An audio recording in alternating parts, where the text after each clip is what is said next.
पड़ोसी देश पाकिस्तान में इस वक्त सियासी सरगर्मी तेज हो चुकी है। इमरान खान की कुर्सी जाने का काउंटडाउन शुरू हो चुका है। आज इमरान खान सरकार के खिलाफ पाकिस्तान की संसद में अविश्वास प्रस्ताव की कार्रवाई। सदन में इमरान सरकार के खिलाफ अविश्वास प्रस्ताव पेश होगा। अविश्वास प्रस्ताव पर 3 दिन तक चर्चा होगी। स्पीकर बहस पूरी होने पर जनमत संग्रह करेंगे। पाकिस्तान की संसद में कुल सांसदों की संख्या 342 है और बहुमत के लिए 172 सांसद होने चाहिए, जिस बहुमत के आंकड़े तक नहीं पहुंच पा रहे इमरान खान। और यही वजह है कि साफ है, ये क्लियर है कि इमरान खान की कुर्सी हर हाल में जानी है, क्योंकि गए तो वो सुप्रीम कोर्ट तक थे कि बागी सांसदों को वोट देने का अधिकार ना मिले, लेकिन सुप्रीम कोर्ट ने उनकी याचिका खारिज कर दी और सीधे वहां से बागी सांसदों को वोट देने का अधिकार हासिल हो गया। और इस गणित में फिलहाल इमरान खान की कुर्सी फंसी हुई है, यानी बहुमत के आंकड़े तक वो नहीं पहुंचने वाले हैं। कहा आज के लिए ये जा रहा है कि 3 दिनों तक संसद में बहस हो सकती है, लेकिन बहस से पहले जो उन्होंने कल शक्ति प्रदर्शन किया, मरियम नवाज ने अलग रैली की, उसके बाद ये तस्वीर साफ हो गई है कि विपक्षी पूरा खेमा एकजुट हो चुका है। हालांकि बहुत सारे गंभीर सवाल भी उठाए इमरान खान ने। यहाँ विदेशी ताकतों के जरिए सत्ता जाने की बातें उन्होंने कहा कि अगर कुर्सी पे खतरा है तो इसके पीछे विदेशी ताकतों की साजिश है, लेकिन क्या सच्चाई है वो आने वाले वक्त में तय होगा। तो आज शाम 4 बजे इमरान सरकार के खिलाफ संसद में अविश्वास प्रस्ताव पेश किया जाना। इससे पहले इमरान ने कल इस्लामाबाद में शक्ति प्रदर्शन किया। इस दौरान इमरान ने विपक्ष के खिलाफ कई आरोप लगाए, अपनी सरकार की तारीफ की। आज अविश्वास प्रस्ताव पेश किया जाएगा तो उसमें इमरान को बहुमत सिद्ध करना होगा। अगर इमरान 172 का आंकड़ा नहीं छू पाए तो उनकी कुर्सी चली जानी। 3 तस्वीरें आपके सामने हैं। इमरान की आखिरी रैली पीएम के तौर पे, क्या ये है अविश्वास प्रस्ताव? आज समय है शाम 4 बजे। और कब तक पीएम रहेंगे इमरान खान? सवाल ये इसलिए क्योंकि किसी भी वक्त उनकी कुर्सी जा सकती है, ऐसा कहा जा रहा है। हालांकि लगा तो ये था कि कल वो इस्तीफा दे देंगे, लेकिन ऐसा हुआ नहीं। इमरान खान ने कल एक तकरीर की जिसका सबको बेसब्री से इंतजार था और लोगों को इंतजार था कि इमरान खान उनको कुछ सरप्राइज देंगे, मगर इमरान खान बज़ाहिर नाकाम नजर आए हैं सरप्राइज करने में अपनी कौम को। दूसरी जानिब आज उनके खिलाफ नो कॉन्फिडेंस मोशन पर नेशनल असेंबली में कार्रवाई होगी शाम 4 बजे और आज एक रेजोल्यूशन भी पेश की जाएगी पार्लियामेंटेरियंस की तरफ से। 20% जो पार्लियामेंटेरियंस हैं वो रेजोल्यूशन पेश करेंगे और उसके बाद मुमकिना तौर पर आज अपोजिशन लीडर शहबाज शरीफ जो है उस पर बहस का आगाज़ करेंगे। कम से कम 3 रोज़ तक इस पर बहस होगी और ज़्यादा से ज़्यादा 7 रोज़ के अंदर इस पर बहस को समेटना होगा स्पीकर कौमी असम्बली में और उसके बाद ही देखना होगा कि इसके बाद क्या होगा। लेकिन बज़ाहिर यही लग रहा है कि इमरान खान की जो हुकूमत है अब वो ख़तरे में है। दूसरी तरफ आज अपोजिशन ने एक बड़ा इकट्ठ करने का फैसला किया है। मरियम नवाज, मौलाना फजल रहमान, आसिफ अली जरदारी, बिलावल भुट्टो जरदारी और मुख्तलिफ अपोजिशन लीडर्स आज इस्लामाबाद के श्रीनगर हाईवे पर इकट्ठा होंगे। एक बहुत बड़ा जलसा कहा जा रहा है होगा और उसमें ये भी हो सकता है मुख्तलिफ जो गवर्नमेंट के अलाइज हैं वो भी आज अपोजिशन के साथ शामिल होने का ऐलान कर दें।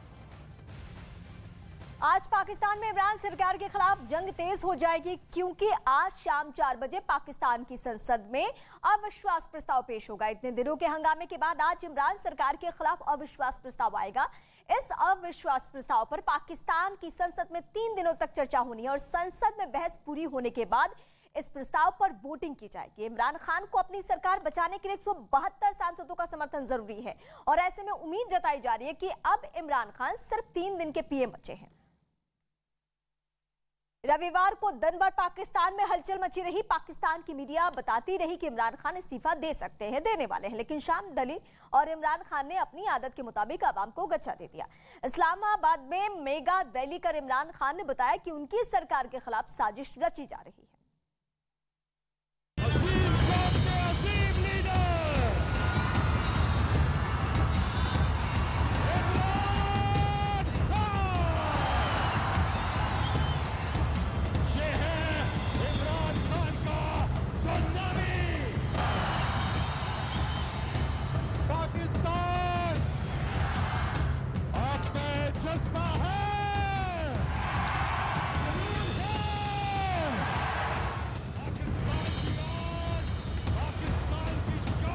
ये नारी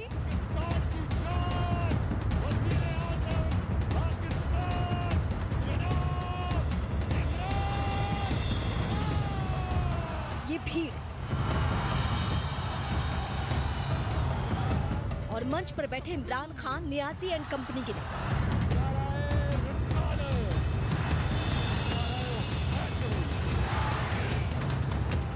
सब तमाशा है क्योंकि पाकिस्तान में लोकतंत्र पूरा का पूरा दिखावा है।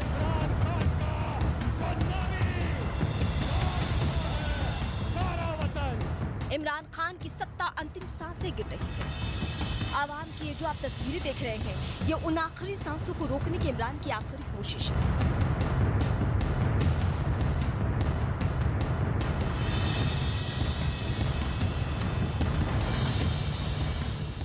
रविवार को पाकिस्तान में दिन भर से उनके इस्तीफे की खबर चलती रही। घर वापसी की उम्मीदें जताई जा रही थी, लेकिन हुआ वही जो पाकिस्तान में होता आया है।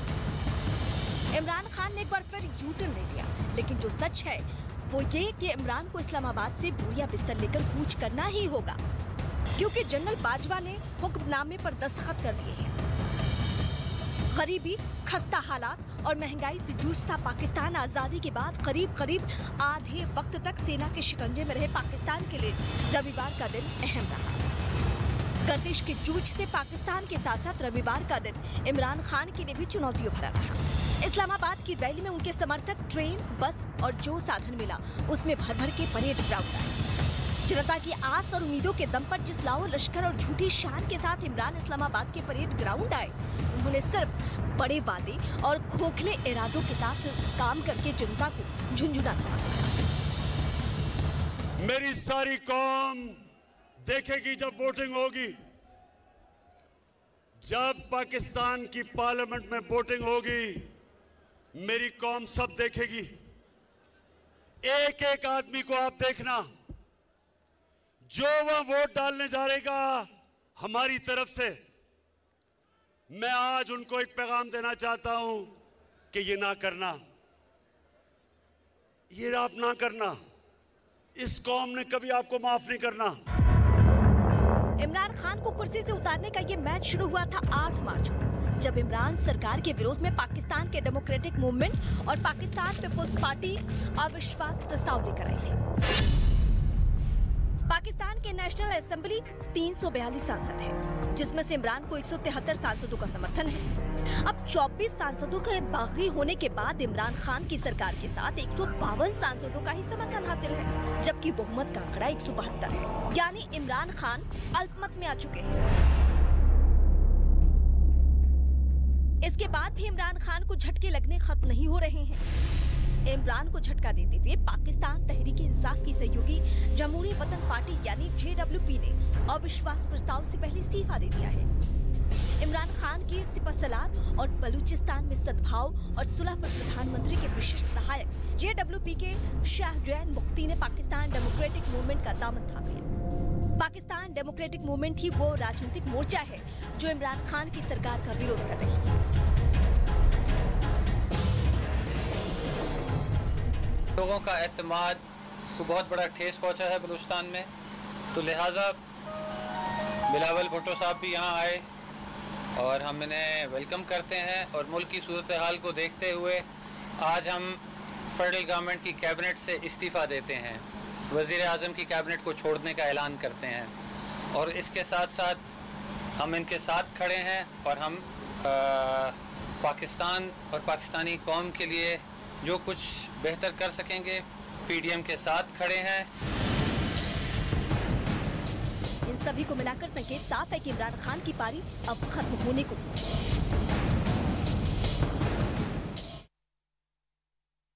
और इस वक्त हम अपने दर्शकों को सीधे लिए चलते हैं पाकिस्तान, जहां से हमारे सहयोगी आदिल सरफराज हमारे साथ जुड़े हैं। आदिल, इससे पहले हमने तमाम सवालों के जरिए अपने दर्शकों को बता दिया कि क्या पाकिस्तान में हालात बने हुए, लेकिन वो कौन नाम है, वो अगला चेहरा इमरान खान के बाद कौन है जो सारी शर्तों के पैमाने पे फिट बैठता है, सेना की पहली पसंद भी है?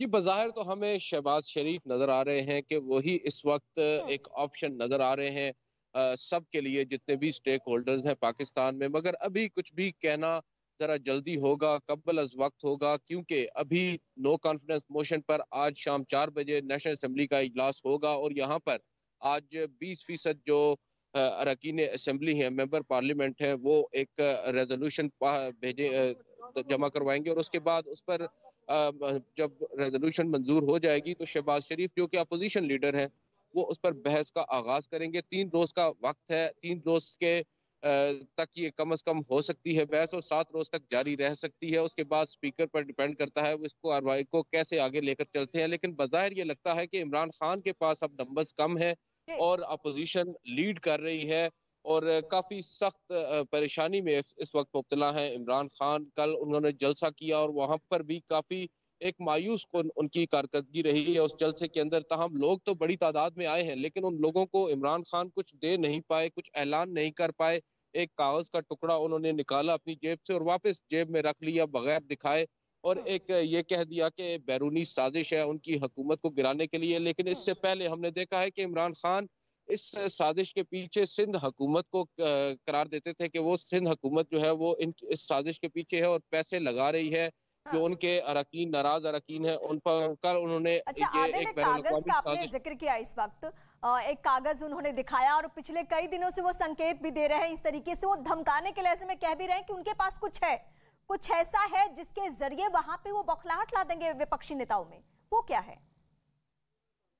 जी, ज्यादा से ज्यादा यही तासुर मिल रहा है जो यहाँ पर मुख्तलिफ हलकों से बात हो रही है कि यूरोपियन यूनियन का कोई खत है गालिबन और वो भी धमकी आमेज खत नहीं है। एक आप ये कह सकते हैं कि उन्होंने अपनी नाराजगी का इजहार किया था सोर्सेज की अगर माने तो, उसके अलावा कुछ भी नहीं है। और वैसे भी ये एक पॉलिटिकल कार्ड ज्यादा लगता है बजाय इसके कि इसमें कोई धमकी हो और कोई साजिश हो। इसी को एक कवर अप करने के लिए इमरान खान की जानिब से मुबैना तौर पर ये कार्ड खेला गया है और इसमें बज़ाहिर जो मासेज है ओवरऑल पाकिस्तान में उनको इसका कुछ फर्क भी नहीं पड़ा। वो मुतासिर नहीं हुए इमरान खान की कल की तकरीर से, बल्कि उन्होंने इस तकरीर को मायूस कुन करार दिया है।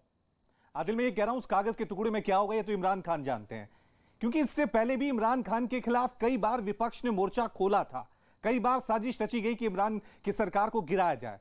इस बार आपको क्या लगता है कि विपक्ष एकजुट है, रणनीति पूरी तरह से साफ है? क्योंकि जिस तरह से इमरान खान ने भाषण दिया था यह तो साफ लग रहा था कि इस बार उनकी सबसे बड़ी अग्नि परीक्षा है, इस बार वो सरकार को बचा नहीं पाएंगे।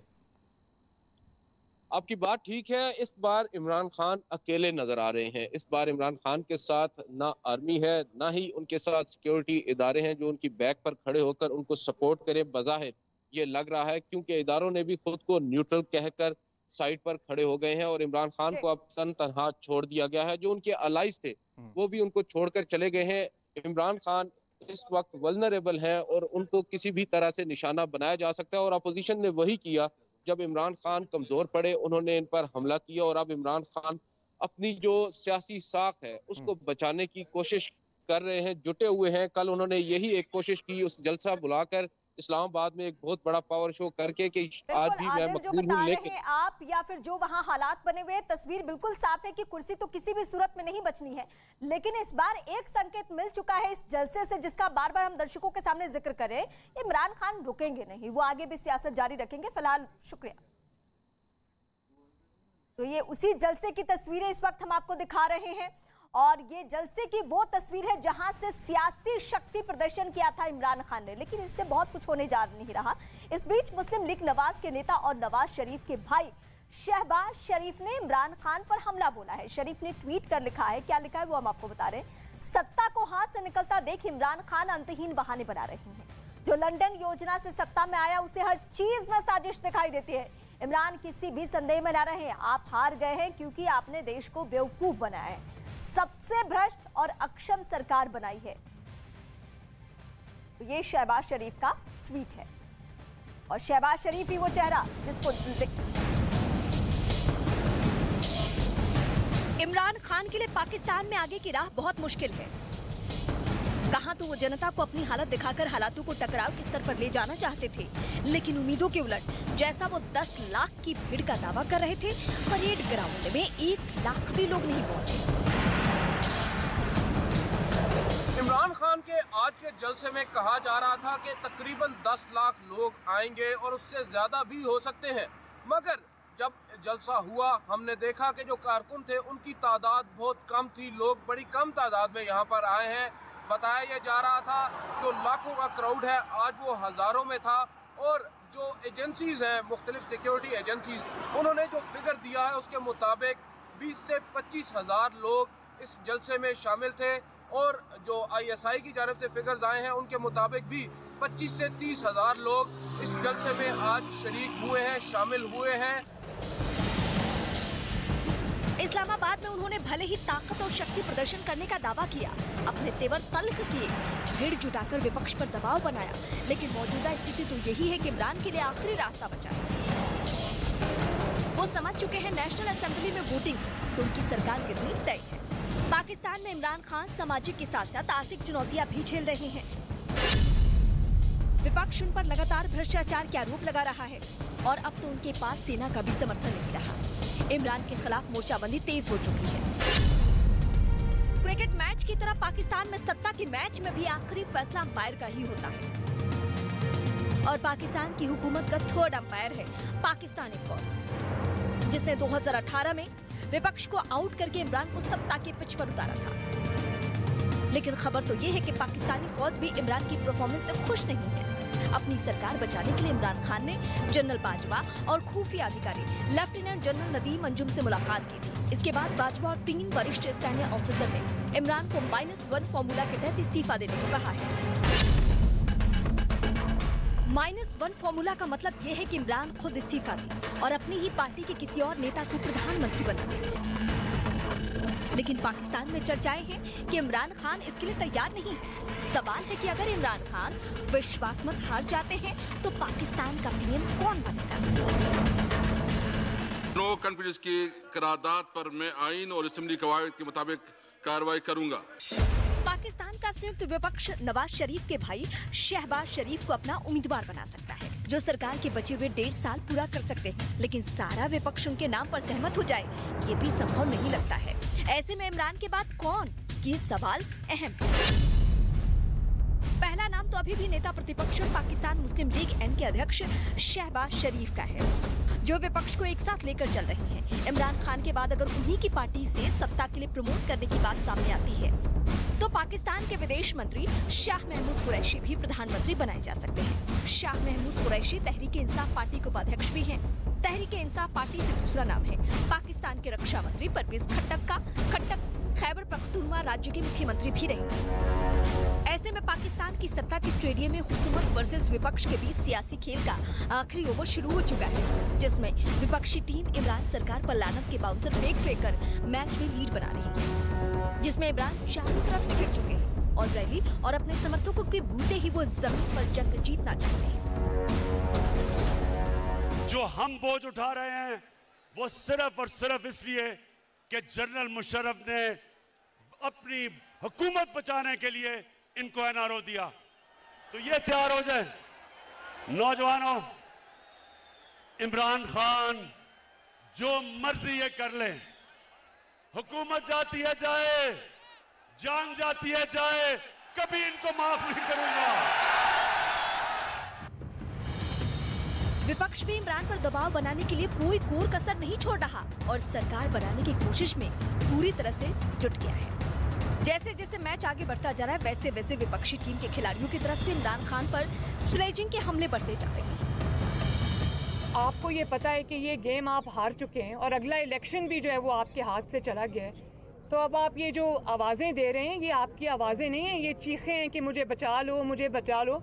तो मैं आपको ये कहना चाहती हूँ कि आपको बचाने अब कोई नहीं आएगा। आपकी गेम इज नाउ ओवर। आपको लग पता जाएगा कि ऑपोजिशन क्या है। अब आपको लग पता जाएगा कि नैब क्या है।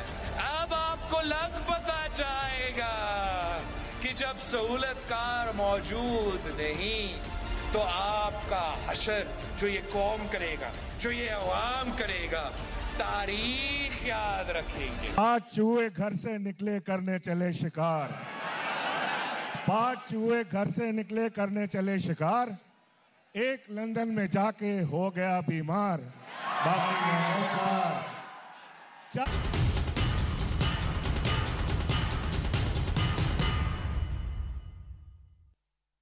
नमस्कार, आपके साथ मैं हूं सबीना तामंग देशमुख। इस वक्त की बड़ी खबर यूपी के कुशीनगर से आ रही है, जहां एक मुस्लिम लड़के बाबर की बेरहमी से हत्या का मामला तूल पकड़ता जा रहा है। दरअसल आरोप है कि मुस्लिम लड़के बाबर की हत्या सिर्फ इसलिए कर दी गई थी क्योंकि वो बीजेपी का प्रचार कर रहा था। यह मामला 20 मार्च का बताया जा रहा है। बताया गया कि बाबर ने विधानसभा चुनाव के दौरान बीजेपी के लिए प्रचार किया था और इतना ही नहीं, बाबर ने 10 मार्च को बीजेपी की सरकार बनने के बाद पूरे गांव में मिठाइयां भी बांटी थी और इस बात से नाराज उसके रिश्तेदारों ने उसे ऐसा करने से रोका, लेकिन बाबर बीजेपी का प्रचार करता रहा।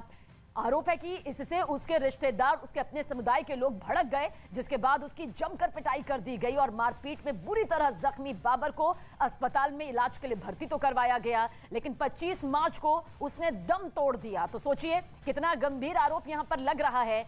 महज एक मुस्लिम लड़के की इसलिए पिटाई कर दी जाती है, इसलिए उसे मौत के घाट उतार दिया जाता है क्योंकि वो बीजेपी का प्रचार प्रसार करता है।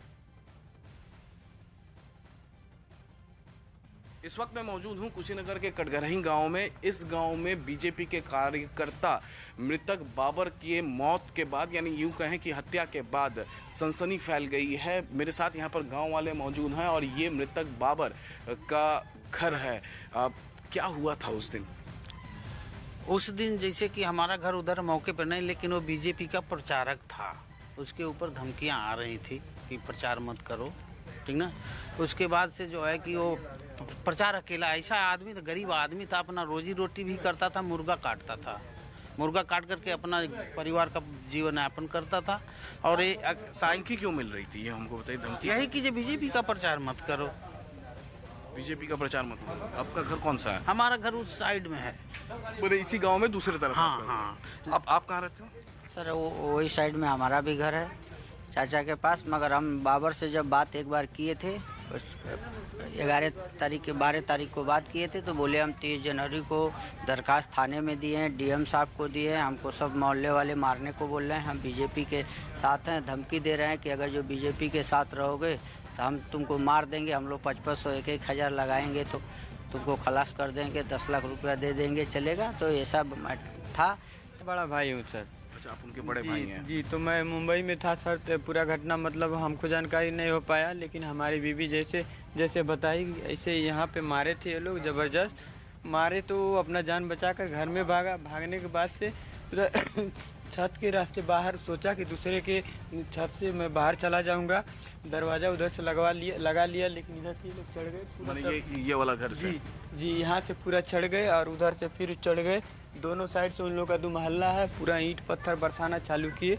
वहाँ उनका सर फट गया, वहीं गिर गए, बेहोश हो गए और फिर यहाँ से चढ़ गए, उठा के सारे लोग नीचे फेंक दिए। क्या हुआ था उसमें? हमको कुछ पता नहीं है, हम घर ही नहीं रहे। कब आए घर? हम आए शाम को, मुनहार को। तो शाम को आए तो कुछ सुने होंगे? क्या भाई देखे यार, लाठ पड़ी रही ना, बस ये हम देखें, उसके बाद देख के हम घर चला गए ना, बस। मिठाई खिलाने को लेकर नाराजगी? ना हम ये मिठाई उठाई के बारे में हम कुछ नहीं जानते हैं। तो ये गांव वालों का कहना है यहाँ पर साफ साफ कि जैसे ही बीजेपी जीती, बाबर काफ़ी ज़्यादा खुश थे और बाबर ने खुशी के मारे यहाँ पर गांव में मिठाई भी बांटी, जिसके बाद उनके पड़ोसी और कुछ लोग जो हैं गांव के, वो काफ़ी नाराज़ हो गए थे। उन्होंने बाबर को बाकायदे धमकी भी दी और परिजनों का ये आरोप है कि उन्हीं लोगों ने बाबर को पहले पिटाई की, फिर बाबर अपनी जान बचाकर छत पर गए, लेकिन छत पर भी उन पर हमला किया गया और उसके बाद उन्हें छत से नीचे फेंक दिया गया, जिसके बाद उनकी मौत हुई है। तो सोचिए कितनी बर्बरता के साथ बाबर की हत्या को यहां पर अंजाम दिया गया और पुलिस ने इस मामले में अब तक 2 आरोपियों को गिरफ्तार किया है और बाकी आरोपियों की तलाश तेजी से जारी है। दिनांक 21/3/2022 को थाना रामपुरा के अंतर्गत अभियोग संख्या 63/22 में एक अभियोग पंजीकृत किया गया था, जिसमें पीड़ित बाबर अली को गंभीर चोटें आई थी, जिसको लखनऊ रेफर किया गया था।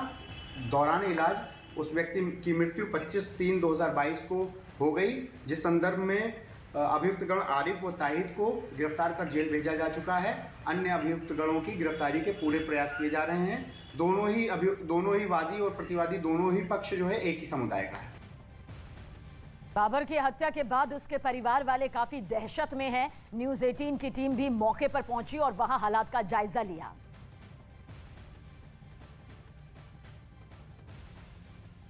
में, और इसी गांव में बाबर की हत्या के बाद सनसनी फैली हुई है और जो आरोपी हैं वो फिलहाल घर में ताला लगाकर फरार हो चुके हैं। मैं जिस स्पॉट पर इस वक्त मौजूद हूं, ये स्पॉट, इसी स्पॉट पर बाबर को सबसे पहले पिटाई की गई थी। बाबर की पिटाई सबसे पहले इसी स्पॉट पर, यहीं पर की गई थी। ये पूरा स्पॉट है, यहाँ पर उस बाबर की पिटाई की गई थी। ये मृतक बाबर का घर है, देख सकते हैं। मुर्गा का कारोबार करता था बाबर, और जब बाबर की यहाँ पर जो प्रत्यक्षदर्शी हैं या बाबर के परिजनों का साफ साफ ये कहना है कि जब बाबर की पिटाई इस स्पॉट पर यहाँ पर की जा रही थी, इस स्पॉट पर, उसके बाद बाबर अपना जान बचाते हुए इसी सीढ़ियों से होते हुए ये अपने छत पर गया। मैं निजाम अंसारी जरा आइए मैं दिखाऊं तो इसी छत पर गया अपनी जान बचाते हुए। और जो परिजनों का कहना है कि कई लोगों ने हमला किया और बाकायदे इन लोगों ने शिकायत की है इन सीढ़ियों से होते हुए बाबर जो हैं वो छत पे आ गए ताकि उसकी जान बच पाए। लेकिन जो आरोपी थे, कई लोग थे, वो सभी आरोपी जो हैं वो यहाँ पर भी पहुँच गए और यहाँ पर एक बार फिर बाबर पर हमला किया और उसके बाद बाबर को यहाँ से सीधे नीचे फेंक दिया गया, ऐसा बाबर के परिजनों का कहना है। जिसके बाद बाबर जो है लहूलुहान हो गया था। उसके जो परिजन थे वो भी उस वक्त उसकी माँ घर पे थी, उसकी पत्नी घर पे थी बाबर की। कहना उसकी माँ पर भी हमला किया गया और उसके बाद जैसे तैसे बाबर को यहाँ से लेकर उसके बाबर की फैमिली जो है वो नज़दीकी अस्पताल ले गई, वहाँ से रेफ़र किया गया गोरखपुर से लखनऊ गए, लेकिन वहाँ पर बाबर को मृत घोषित कर दिया गया। इस वक्त हम मौजूद हैं मृतक बाबर के गांव में और ये उनका घर है, देख सकते हैं। उनके घर के बाहर यहाँ पर बीजेपी का झंडा लगाया गया है और हमारे साथ जो ये पूरा परिवार है, ये मृतक बाबर का परिवार है। मृतक बाबर की पत्नी हैं, उनकी और भी पूरी फैमिली है, बहन है यहाँ पर। मृतक बाबर के 2 बच्चे भी हैं। सीधे हम उनसे बातचीत करते हैं। मृतक बाबर की माँ हैं, यहाँ पर तस्वीरों में आप देख पा रहे हैं। इनसे हम बातचीत करते हैं। आप उस दिन घर पे थी, क्या हुआ था? जैसे हमारा आदमी जब मुर्गे जब धोते न दुकानी पर से लगना मुर्गे का कारोबार करते थे। कारोबार करते थे। जैसे बीजेपी कोड दिले के इतनी से सख्त जरूरत रहना, धमकी दिले ना, विनोद प्रदान कर लेना कि तन अगर बीजेपी कोड दिया ना इतनी सुनब तो तक के मार देल जाए। मतलब बीजेपी, ये लोग बीजेपी बाबर पार्टी को पसंद करते थे, पार्टी के कार्यकर्ता थे, इससे ये लोग काफी ज्यादा जलते थे, डराते थे, धमकाते। कहते न कुछ साइकिल पे उठ देवे के, कहीं हम साइकिल पे उठ ना देवे, हम बीजेपी की ओर से बीजेपी को उठ देवे। वो एक जलन से नारा लगाई और तो मिठाई उठाई बटनी जलन से अब तो हमला बनो कोई जब पटक पटक के मारना कुछ सब मिला। और बस जब से घर में जब बागनी घर में कोठा पर चढ़ी नहीं, कोठा पर मार के उठा के जब फेंकते नहीं। कितने लोग थे वो लोग? अजमुल्ला, आरिफ, जलेखा, सलमा, नमीसुन, तहीद और मुस्तकीम, आई परवेज। ये लोग इतने लोग थे जिनको आपने देखा? हाँ। और हमारे घर में भी चला था, हमनी के घर में के घाव लगल, हम में लगल, बाबू को मेरे घाव लग। धमकी भी दिए, ईट पत्थर भी चला पर भी धमकी दिए लेना कि अगर तू हमनी के बात ही नहीं मानबो तो हमनी के 10 लोग बानी के मार के तक मुआ दे के हमनी के पैसा 10 लाख दे दे, कुछ नहीं। तू कहनी हम जा मुआ दे रहो, हम का कह सके, कुछ नहीं। 4 बार एप्लीकेशन। जी माता जी, आप क्या कह रही थी? परवेज, आरिफ, अजमुल्ला, सिकंदर, पतरू, जाहिद, अशफाक, अमतकीन, सब धमकी दिला बालो, मारियो में रहल बालो, मरले बालो। तो आज के दौर में सोचिए, बाबर नाम के युवा की हत्या कर दी गई क्योंकि बीजेपी का प्रचार किया, क्योंकि बीजेपी की जीत के जश्न में शामिल होते हुए मिठाइयां बांटी, और यही कसूर रहा जो बाबर की जिंदगी उसके अपने ही समुदाय के कुछ तालिबानी मानसिकता वाले लोगों ने बेरहमी के साथ ले ली। हमारे सहयोगी अमित सिंह इस वक्त सीधे कुशीनगर से हमारे साथ मौजूद है। अमित, ये सारी रिपोर्ट्स आपकी देखी और इससे इतना तो समझ आ गया कि बेहद बेरहमी से बाबर की हत्या कर दी गई। खुद सीएम योगी आदित्यनाथ ने जांच के आदेश दे दिए हैं। क्या तस्वीर नजर आ रही है इस पूरे मामले की गंभीरता को लेकर? देखिए सबीना, इस वक्त मैं जहां पर मौजूद हूं ये वही स्पॉट है जहां पर बाबर की पिटाई की गई थी। और फिर मैं जरा निजाम तस्वीरें दिखाइए नीचे की, यहीं पर बाबर की पिटाई की गई थी। और ठीक इसके सामने देखिए तस्वीरें, यहाँ पर ये बाबर का घर है। जब बाबर जान बचा के छत पे भागा तो आरोपी जो है छत पर भी पहुंच गए, वहां पर भी पिटाई की है और फिर ऊपर से बाबर को फेंक दिए। एक और तस्वीर, तो सबसे पहले तो मैं आपको गाँव की पूरी तस्वीर दिखा देता हूँ। देखिए गाँव की पूरी तस्वीर, हर घर में ताला लगा हुआ है क्योंकि ये जो आसपास के 4-5 घर है इन सब पर आरोप है बाबर की हत्या का। इस वजह से सब फरार है, पुलिस तलाश कर रही है। मामले में पुलिस ने अब तक केवल 2 गिरफ्तारियां की है। एक और तस्वीर मैं आपको दिखा दूं, यहाँ पर प्रशासन यहाँ पर मौजूद है, तहसीलदार यहाँ पर दानिश अंसारी जी यूपी से मंत्री हमारे साथ इस वक्त मौजूद है। दानिश जी, बेरहमी के साथ बाबर नाम के एक मुस्लिम युवक की हत्या कर दी गई।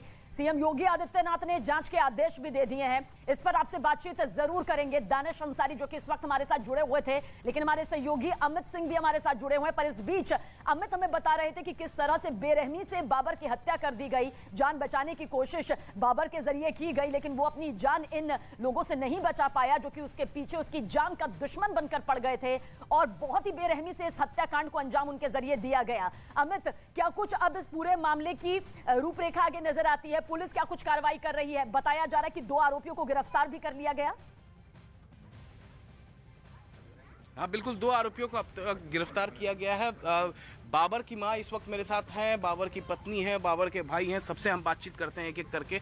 क्या हुआ था उस दिन? तो आप घर पे ही थे, आप पर भी हमला हुआ था? हाँ, घर पर हमारे बाबू आई ना मार्केट क के तो हे सब जना साजिद रचले रहल है ना। आ झंडा बैलर लगावले बना बीजेपी के, तो उजाड़ फेंकत रहल। मतलब इनका शबीना, इनका कहना है कि इनके बेटे ने बीजेपी का झंडा घर पे लगाया है तो इस झंडे को फाड़ा जा रहा था और उसके बाद इनके बेटे पर हमले किए जा रहे थे। इस साजिद रच के मिल के पर्दार साजिद रच के हमला कर डाला वाले, तोरा मारले वाले, तोरा से मार के भागल बड़ा कोठा पर, तो कोठा पर से उठा के फेंक डाला वाले हथौड़ी से। मैंने छत पर से इनके बेटे को फेंक दिया गया, आरोपियों ने फेंक दिया। इनकी बहन भी हमारे साथ मौजूद हैं। क्या कहेंगी आप? उनको नीचे मारा है, भारतीय जनता पार्टी को वोट दिए हैं, इसी की वजह से विवाद फैला है। उन्होंने भारतीय जनता पार्टी को वोट दिए हैं, इस वजह से ये मिठाई बांटे हैं, नारा लगा है। मिठाई कब बांटे थे? जब जीत गए हैं तब। आबिदा खातून है ये, बाबर की बहन है। तो 10 तारीख को जब बीजेपी की ने जीती थी तब उन्होंने मिठाई बांटा था। इससे नाराज थे लोग? हाँ, नाराज थे कि मिल के मार दिया जाए। प्रधान देख लेंगे तो प्रधान कहे हम देख लेंगे, 10 लाख रुपए लगेगा बिनु चौरसिया, हम देख लेंगे। कितने लोग थे आप पर शक? कितने लोग, कितने आरोपी थे जो आप लोगों ने देखा अपने आंखों से? अजमुल्ला, आरिफ, जलेखा, सलमा, नमीसुन्निसा, ताहिद और लोग भाग गए, नहीं देख पाए। इससे पहले भी शिकायत किए थे कि जान को खतरा है बाबर को, डीएम के पास जाके एप्लीकेशन भी दिए थे।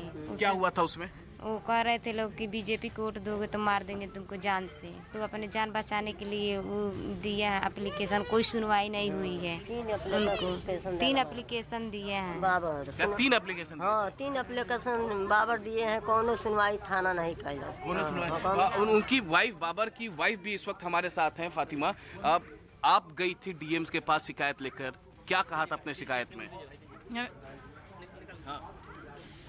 जैसे हम शिकायत लेके गए, हम कहनी हमारे आदमी के, हमने के पूरा परिवार के जान के खतरा बा।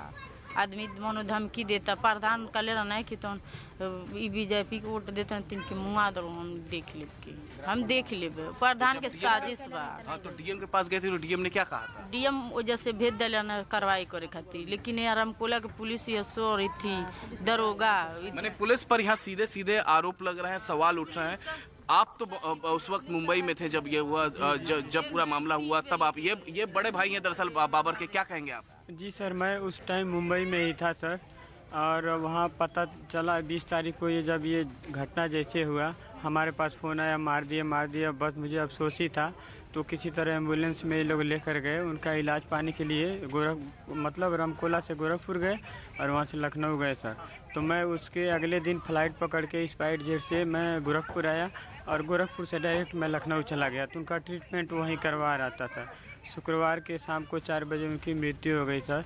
और आप जिस दिन हमला हुआ आप उस दिन घर पे ही थी, क्या कुछ हुआ था? कि बीजेपी के बारे में जब नारा लगौले बाना ना, पहले धमकी दिहल बाटे, पूरा गांव धमकी दिहल बाटे, एप्लीकेशन भी दहला बाना, चार बार एप्लीकेशन दिया, कहीं सुनवाई नहीं भइल बाटे। ई पत्नी आ उनकर सहवर दुनू यानी गइल बाड़े लोग। आ हम कोठा पर से सारा हम देखले बानी, बीजेपी के बारे में नारा लगौल। हमला हुआ उस दिन क्या क्या देखा जब यहाँ पर मारपीट? हाँ मरले बड़े लोग, निमुसिन मरले बाड़ी, निमुसिन मरले बाड़ी, निमुसिन, ताहिद, सलमा खातून, जलेखा, अजमुल्ला, आयारी, पाताहिद, ये सब जना मरले बड़ो। जब बाहर मरले बड़ो, बाहर से गइल बने कोठा पर, छत पे गइल बनन, जान बचा के छत पे भी हमला कइले बड़े लो। आ जब घर में गइल बन और कोठा पर गइल, घर में भागल बने अपन जान बचा के, कोठा घरों में हमला कइले बड़े लो, सब पथराव कइले बड़ला। ओकरा बाद से जब घर में कोठा पर गइल, कोठा पर से उठा के ईंटा भी चलले बड़लो, बहुत ईंटा चलले बड़लो, कपार नीचे में फाड़ देले बड़लो, आ ऊपर से फेंक देले बड़े लो। हाँ, ये दोनों मासूम जो हैं, ये दोनों बच्चे जो हैं बाबर के बच्चे हैं। हाँ बाबर के बच्चा हूँ। 12 आदमी हो गल, 8 लड़का हमनी के ऊपर हो गइल बाने, है ना। एबार हमनी के बीबी बच्चे के हमनी के का होई, कौन हाल होई हमनी के।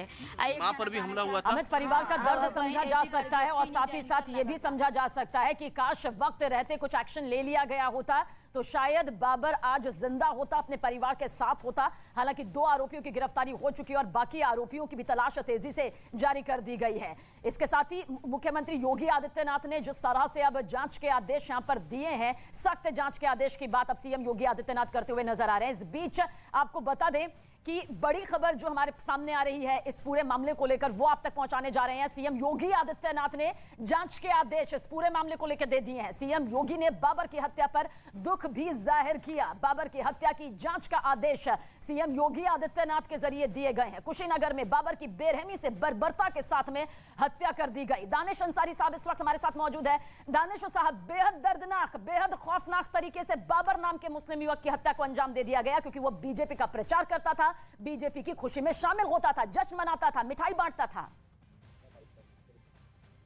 वो जश्न इसलिए मनाता था कि उसको मालूम ये हो गया था कि अगर विकास की कोई बात करता है तो वो बीजेपी करती है, मोदी जी करते हैं, योगी जी करते हैं।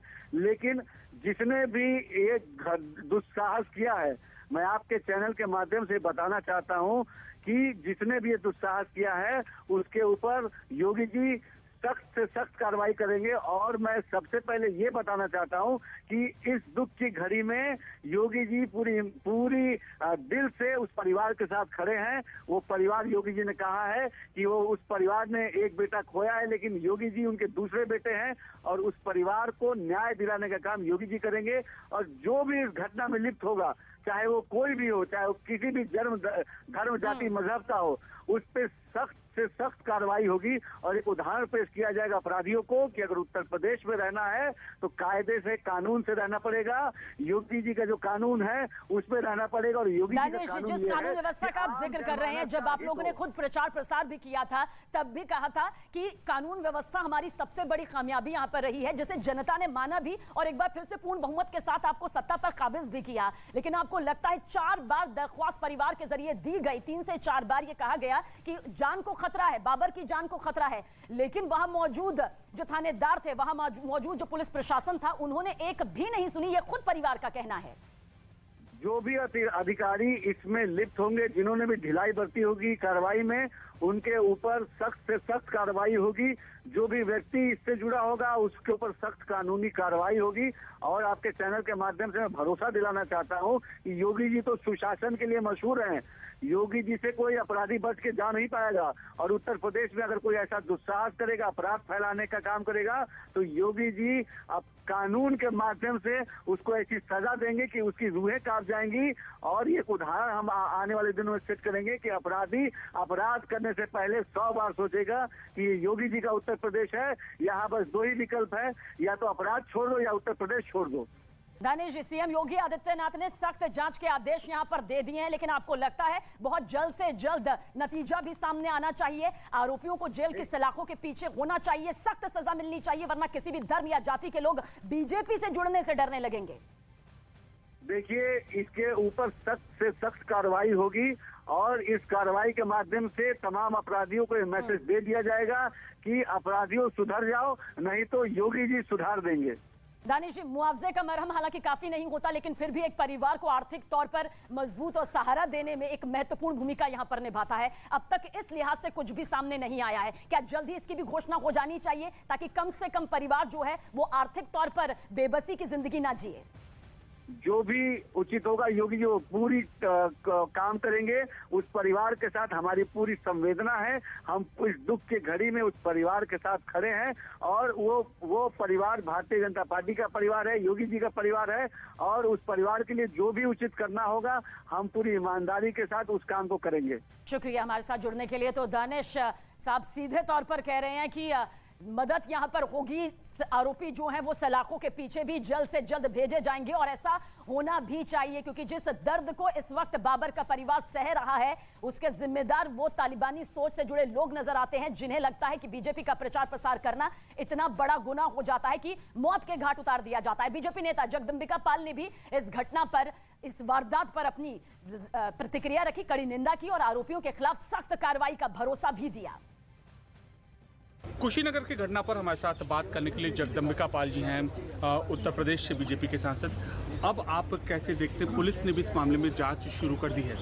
देखिए, ये अपने आप में बड़ी गंभीर घटना है। जिस तरह से एक अल्पसंख्यक समुदाय ने अगर उत्तर प्रदेश में योगी आदित्यनाथ जी की सरकार बनने के बाद अगर अपने गांव में मिठाई बांटी और उसको लेकर के कुछ लोगों ने उनकी पीट करके जिस तरह से निर्मम हत्या की है, लोमहर्षक हत्या की है, ये अक्षम्य है। उनके खिलाफ कठोर से कठोर कार्रवाई होगी और प्रशासन कर रहा है। 2 लोगों की गिरफ्तारियां कर चुका है, जिससे कि इस तरह की घटनाओं की पुनरावृत्ति न हो। क्योंकि लोकतंत्र में अभिव्यक्ति की आज़ादी, किसी भी पार्टी के समर्थन की आज़ादी और उसमें किसी भी पार्टी की जीत पर कोई खुशियाँ मना सकता है, तो ये एक तरह से लोकतंत्र की भी हत्या करने का प्रयास किया। तो अब तमाम तरह की प्रतिक्रियाएं इस पूरे मामले को लेकर सामने आ रही हैं। वहीं बीजेपी नेता राजेंद्र अग्रवाल ने कुछ लोगों पर बीजेपी के खिलाफ माहौल बनाने का आरोप लगाया। उन्होंने कहा कि कुछ लोग देश में शांति नहीं चाहते हैं। कुशीनगर की घटना पर हमारे साथ बात करने के लिए राजेंद्र अग्रवाल जी हैं, मेरठ से बीजेपी सांसद। सर, किस तरीके से इस घटना को आप देखते हैं? नहीं, ये घटना बहुत ही चिंताजनक है और लोकतंत्र के अंदर इस आधार पर कि किसी मुस्लिम युवक ने भारतीय जनता पार्टी को वोट दिया है, मैं दोनों वर्ग इसलिए जानबूझ करके बोल रहा हूँ क्योंकि इससे जुड़ा हुआ विषय है। कोई व्यक्ति कहाँ वोट दे इसे चलता है, परंतु ये पराकाष्ठा है वास्तव में। इस प्रकार का जो द्वेष भाव खड़ा किया गया भारतीय जनता पार्टी के विरोध में, और इसकी चिंता करनी चाहिए राजनीतिक दलों को भी और जो मुस्लिम नेतृत्व है उसको भी। मैं देखता हूँ बहुत स्थानों पर, मैं अनुभव करता हूँ अपने क्षेत्र के अंदर भी, जो मुस्लिम बहुल क्षेत्र हैं वहाँ पर बड़ा झिझक के साथ आना पड़ता है मुस्लिम युवकों को। वो हमेशा डरे से भी रहते हैं, लेकिन ये तो बहुत ही चिंताजनक है। और जो मुस्लिम नेतृत्व, राजनीतिक नेतृत्व भी है और जो सामाजिक नेतृत्व भी है, उनको इस विषय में सक्रिय होकर के इस प्रकार की परिस्थितियाँ न बने, इसकी चिंता करें।